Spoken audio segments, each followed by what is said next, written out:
Isang magandang araw po sa ating lahat.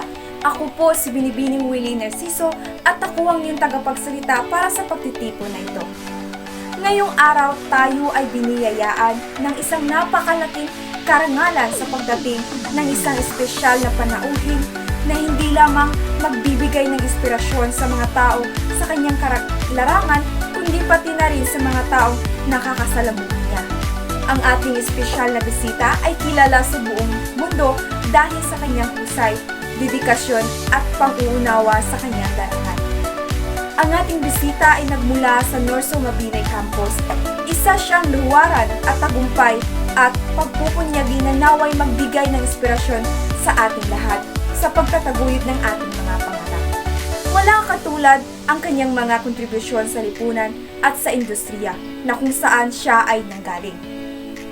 Kaya't wala nang iba, buong pusong tanggapin natin si Binibining Llewellyn Casamayor Narciso sa entablado at bigyan natin siya ng mainit na palakpak. Naway maging inspirasyon at patnubay sa atin ang kanyang mga salita ng karunungan at kakayahan. Muli, bigyan natin ng isang mainit na pagtanggap ang ating espesyal na bisita.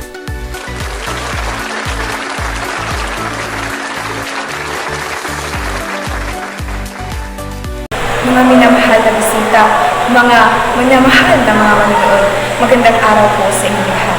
Ang dula ay isa, sinauna at walang hanggang anyo ng sining. Ito ay may kakayahang baguhin ang ating mga puso, palawakin ang ating mga isipan at pukawin ang ating kaluluwa. Sa pag-akyat ng tabi, inayayahan kayo na maglakbay kasama namin sa isang mundo ng mga salita, karakter at kwento. Sa pamamagitan ng mga mata ng mga aktor, tayo ay magiging saksi sa komplikado, emosyon ng tao, mga makikibaka at mga pagtatagumpay. Sasamahan natin sila habang sinasaliksik nila ang mga kalaliman ng pag-ibig, pagkawala at walang hanggang paghahanap ng kahulugan. Pagod, stress, puyat, at iba pa ang dinaranas ni Jamaica Jacinto at malayong-malayo ito sa kanyang pangarap. Simula pagkabata ay pinangarap niya maging isang flight attendant. Pero sa di malamang dahilan at pagkagulo na rin ng kanyang isipan ay kinuha niya ang kurso ng pagiging guro. Bagaman hindi laki sa hirap, nagtiyaga si Jamaica para sa kanyang pangarap. Siya ay nagmula sa Poblacion Sur Licab, Nueva Ecija at nag-aaral kasalukuyan ng 4th year college sa Central Luzon State University Muñoz at umaasa na makasama sa mga graduating ngayong taon upang maging isang profesional na guro. Ating alamin kung ano nga ba ang buhay ng isang practice teacher.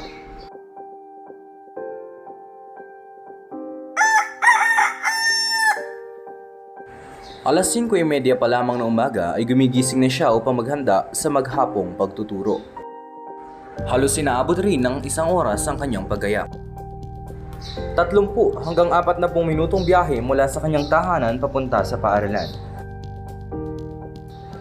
Pasado alas 7:45 na ng umaga kapag dumarating siya sa paaralan. Maglalagin lang siya sa kanilang logbook at didiretso na sa faculty room ng mga practice teacher. Alas 9 hanggang alas 10 ng umaga ang unang klase niya sa grade 8 STE. Edukasyon sa pagpapakatao ang major subject ni Jamaica. Ang lesson niya para sa araw na ito ay paggawa ng mabuti. Hango sa salitang ugat na buti. Okay, so ang kabutihan at kagandahang loob ay magkasing kahulugan. Okay, ang kagandahang loob naman ay galing sa hango sa dalawang payak na salita na buti at loob. Pagkatapos ng kalahating araw ng pagtuturo ay nagkakaroon siya ng 1 oras na pahinga. Kasama na rito ang kanyang pagkain. Ngunit sa dami ng gawain, ang oras na para sana sa pagpapahinga ay ginagamit niya na rin para i-check ang mga papel ng kanyang mga estudyante. Mga negative na na-experience namin since nag-PT kami ay yung mga students na nakakasalamuhan namin, merong mga nagmumura ng harap-harapan, yung mga behavior nila, ano pa ba. Bilang PT rin kami, bilang practice teacher, nahihirapan din kami na isabay yung pagiging student namin pagkatapos namin maging teacher dito sa eskwela.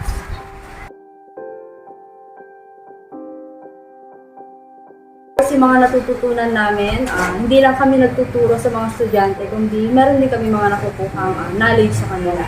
And also sa mga cooperating teacher namin, meron kami mga nakukuhang knowledge, yung paggabay nila sa amin. Yun yung mga nakukuha namin positive as a practice teacher. Dahil isa siyang practice teacher, limitado lang ang mga oras ng kanyang klase. Sa linggong ito ay tungkol lamang sa kabutihan ng lesson niya kung kaya't paulit-ulit niya itinuturo sa 4 na seksyon ang tungkol dito sa loob ng isang linggo. Pagkatapos ng maghapong pagtuturo, muling babiyahe si Jamaica papauwi sa kanilang tahanan.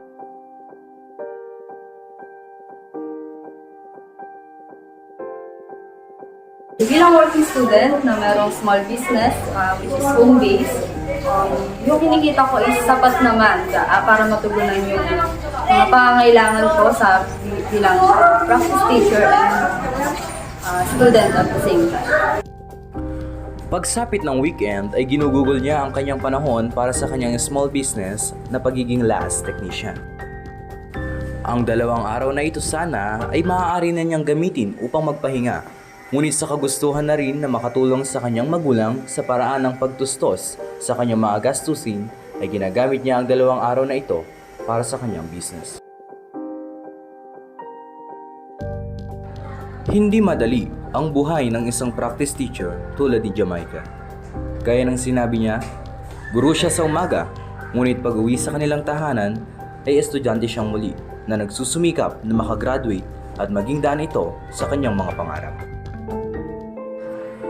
Ang bawat pagtatanghal ay isang natatanging pagkakataon upang magmuni-muni sa ating sariling buhay. Upang mas maunawaan ang ating sarili at ang ating lugar sa mundo. Sa pamamagitan ng pag-arte, natutunan nating magpakita ng empatiya, pagkamaawain at ang kahalagahan ng pagpuna sa lipunan. Magandang araw po sa inyong lahat. Ako po si Binibining Narciso Llewellyn C. at ako ay lubos na natutuwa na maging bahagi ng okasyong ito upang pag-usapan ang napakahalagang paksa ng dula. Sa umpisa, gusto kong bigyan diin ang kahalagahan ng sining ng dula sa ating lipunan. Ang dula ay isang paraan ng pagsasalaysay na nagbibigyan ng buhay at kulay ang mga kwento at mensahe na mahalaga sa ating mga puso at isipan. Sa pamamagitan ng dula, nagkakaroon tayo ng pagkakataon na may pahayag ang iba't ibang damdamin at karanasan na hindi natin kayang gawin sa pang-araw-araw. Sa napakikisalamuha, isa sa mga pinakamahalagang aspeto ng dula ay ang kakayahan nito na magbigay diin sa mga isyu at hamon ng ating lipunan. Sa pamamagitan ng mga tauhan at kwento, nakikita natin ng iba't ibang perspektibo at realidad na maaaring magbigay sagot o magtanong sa ating mga sarili. Ang dula ay hindi lamang sining. Ito rin ay isang paraan ng pakikisangkot sa makabuluhang usapan at pagbabago. Sa ating pananaliksik, sa iba't ibang anyo ng dula, may papakita natin kung paano ito nagbibigay daan sa atin upang mas maintindihan ang ating sarili at ang ating kapaligiran. Sa bawat pangarap at pagsasalaysay, naranasan natin ang bagong kaparaanan ng pagtingin sa mundo at ating mga kapwa. Sa mga tauhan sa dula noon hanggang ngayon, noon ang mga tauhan, mga lalaki lamang ang maaaring magtanghal sa mga dula. Ang mga batang lalaki naman ay hindi pa nagbibinata, ang siyang nagdadamit at gumaganap bilang babae dahil ito ay hindi itinuturing na respetadong propesyon. Kailangan din na nilang maglakbay sa iba't ibang lugar na upang humanap ng mga manunood at magmatatanghal. At hanggang sa ngayon naman, ang mga babae ay pinapayagan na din na magtanghal sa mga dula. Isa na rin itong propesyon na nirerespeto at pinapahalagahan. Meron na ding permanenteng lugar na kung saan doon magaganap ang pagtatanghal na sadyang pinupuntahan ng mga tao na kanilang pinabayaran para manood sa kanilang itinatanghal. Ang kilo noon, nakaharap sa mga manonood ang mga aktor at hindi gaanong natural ang kanilang pag-arte. Ngayon, ang mga aktor ay nasahang umaakto na parang sila lamang ang nasa lugar at walang mga manonood. Dito pumapasok ang konsepto ng ika-4 na paralendingan na naghihiwalay sa mga manonood at mga aktor.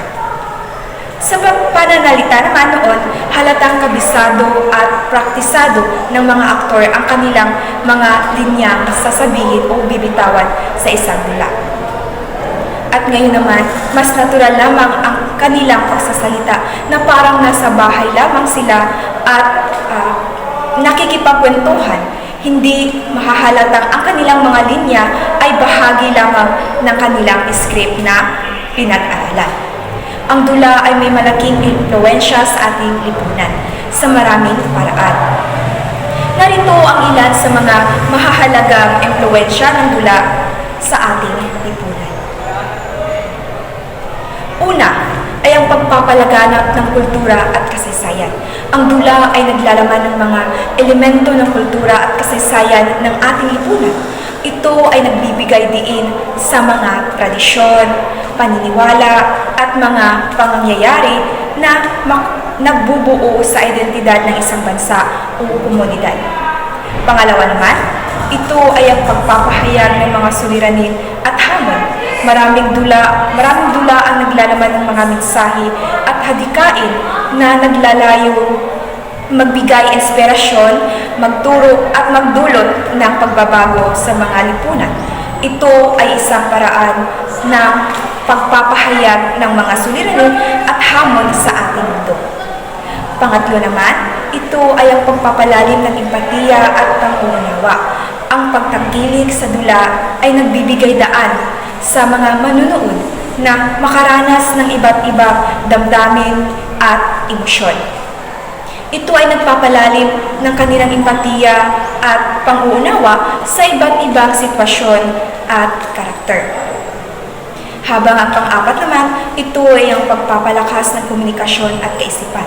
Ang pagsali sa dula ay nagbibigay ng pagkakataon sa mga aktor at tagaganap na palakasin ang kanilang kasanayan sa komunikasyon at pag-iisip.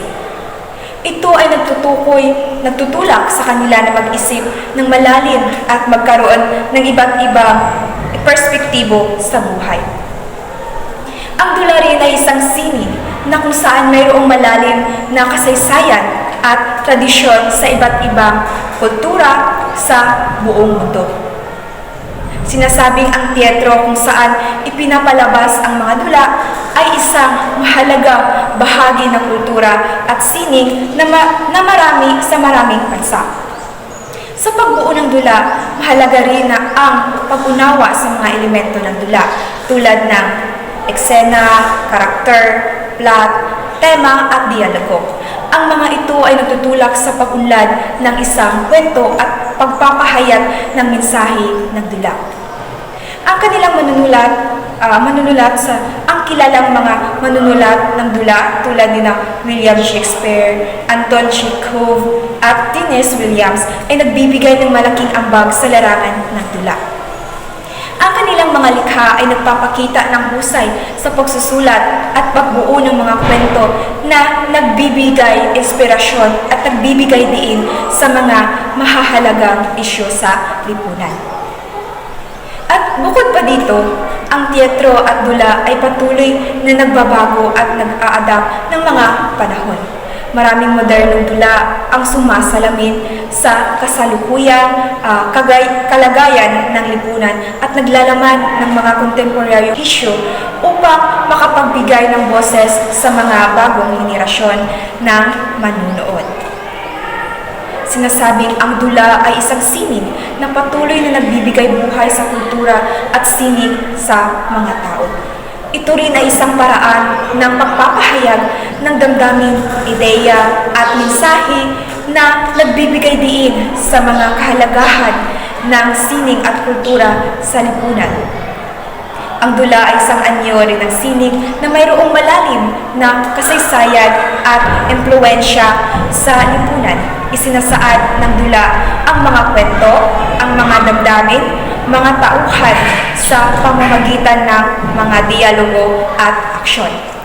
Ito rin ay isang paraan ng pagsasalaysay at pagpapahayag ng mga ideya at mensahe sa isang masining at makabuluhan na pamamaraan.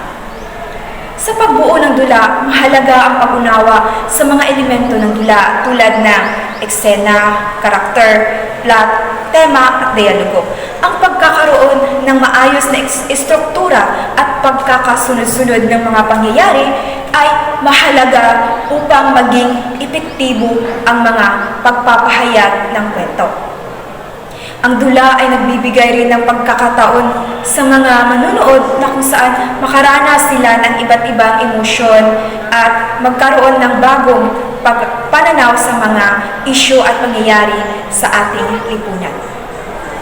Ito rin ay isang paraan ng pagpapalalim ng kaalaman at pag-unawa sa iba't ibang aspeto ng buhay.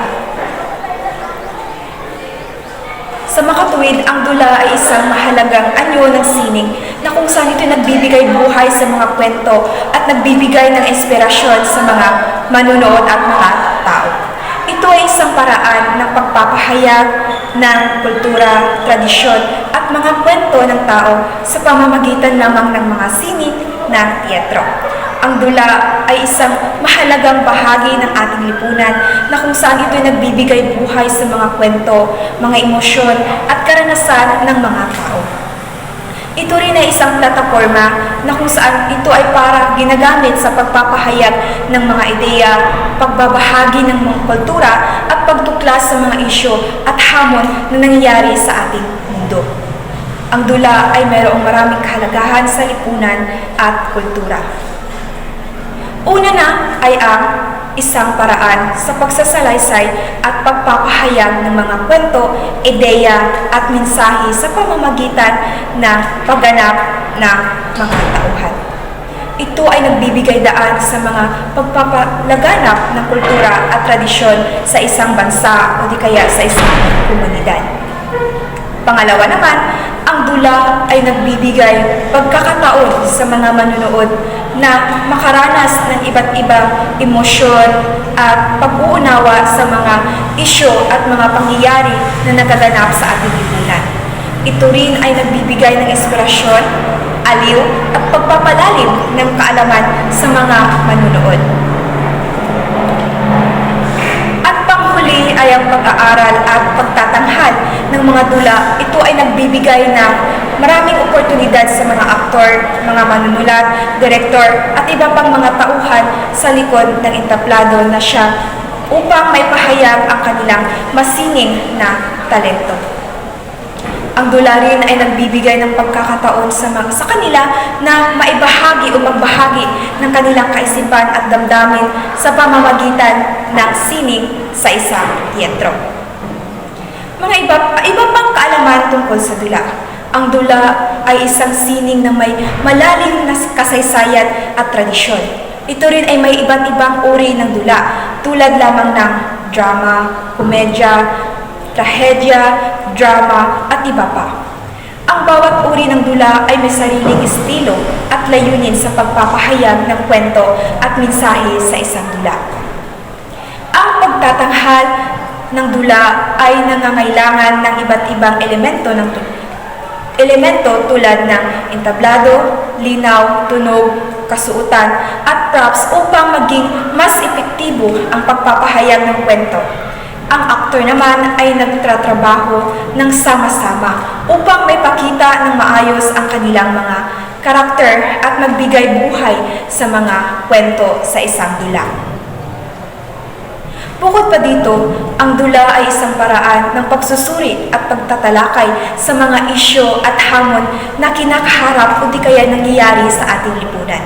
Minsan, ang mga dula ay naglalaman ng mga mensahe at kritisismo sa kasalukuyang kalagayan ng ating lipunan o di kaya ng ating komunidad upang magbigay inspirasyon at magbigay diin sa mga mahalagang isyu sa ating lipunan.